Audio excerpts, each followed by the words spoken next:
Attaque terroriste à Paris contre Charlie Hebdo. Attaque contre la liberté de la presse. Bonsoir mesdames et messieurs et cordial bienvenue à notre commentaire médiatique. Le 7 janvier 2015, 2 tireurs fous lourdement armés, cagoulés et bien entraînés ont pénétré dans les locaux de la rédaction du journal satirique Charlie Hebdo à Paris et ont exécuté 12 personnes, dont 8 journalistes et 2 policiers. Le président de la République française, François Hollande, a parlé d'un acte terroriste et les masses médias occidentaux parlent à l'unisson littéralement d'une agression contre la liberté de la presse.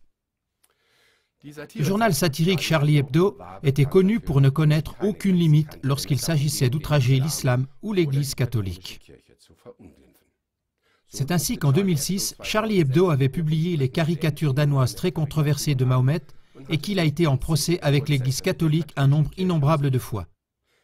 C'est pour cela que malgré l'indignation générale au sujet de l'attentat, il y a aussi eu des critiques à l'encontre du journal lui-même. C'est ainsi que Tony Barber, le rédacteur en chef du journal britannique The Financial Times, a parlé dans un article de l'irresponsabilité de cette feuille satirique.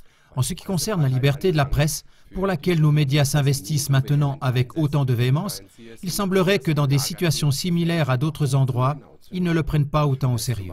Par exemple, en 2013, le Stuttgarter Zeitung avait essuyé de violentes protestations lorsqu'il avait publié une caricature du Premier ministre israélien Netanyahou avec l'affirmation que sa politique empoisonnerait le processus de paix avec les Palestiniens.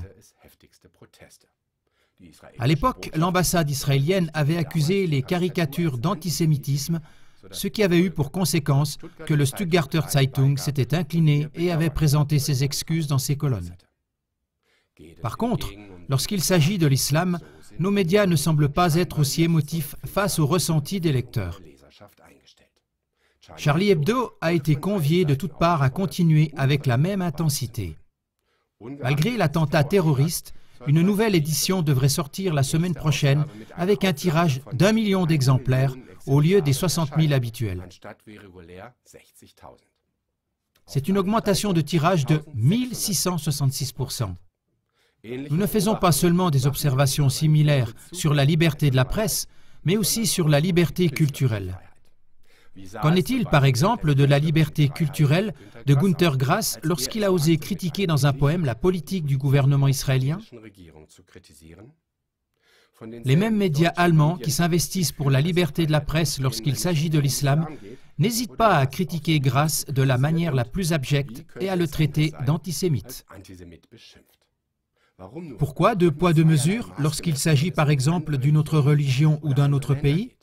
Liberté de la presse, liberté culturelle. Liberté semble être un terme utilisé de façon très individuelle selon qui le dit ou de qui on le dit. Dans l'émission qui va suivre, nous voulons répondre à la question de savoir si l'attentat de Charlie Hebdo à Paris était vraiment un attentat terroriste des islamistes fondamentalistes ou s'il pourrait s'agir éventuellement une fois de plus d'une opération sous faux pavillon. C'est en ces termes que je vous quitte et passe l'antenne au studio de Hanovre.